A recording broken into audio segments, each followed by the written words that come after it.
જે પ્રમાણે હીરા ઉદ્યોગમાં મંદી છે અને હીરા ઉદ્યોગના રત્નકલાકાર ભાઈઓ કંઈક ને કંઈક રોજગારી અર્થે અલગ અલગ સેગમેન્ટોની અંદર અલગ અલગ જગ્યાઓ રોજગારી અર્થે ગોતતા હોય છે। ત્યારે હવે સુરત વીવર્સ એસોસિએશનના પ્રમુખ તરીકે મારે ધ્યાને આવ્યું ને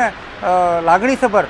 કે ટેક્સટાઇલ ઉદ્યોગની અંદર અનેક સેગમેન્ટોની અંદર અલગ અલગ જગ્યાઓમાં 25 થી 45 હજાર સુધીનો પગાર મળવાપાત્ર હોય અને 45 થી 50 હજાર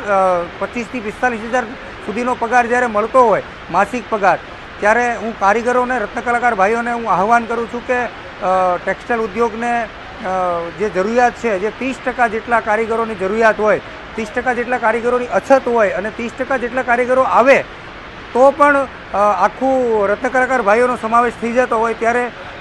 હું આહવાન કરું છું કે આવો સાથે મળીને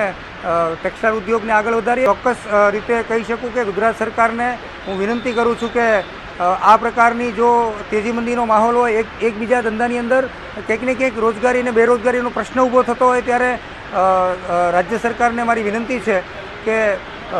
અલગ અલગ જગ્યાએ અલગ અલગ વિસ્તારોની અંદર ટ્રેનિંગ સેન્ટરો શરૂ કરવામાં આવે અને ચોક્કસ રીતે હું મારી રીતે તૈયાર છું કે મારા કારખાનાની અંદર કોઈ કારીગર કામદાર રત્નકલાકાર ભાઈએ કોઈ શીખવા આવશે તો અમે અલગ અલગ સેગમેન્ટોની અંદર શીખવાડવા માટે રેડી છીએ અને પગાર પણ જે શીખવાનો જે પગાર હોય છે પણ પગાર પણ આપીએ।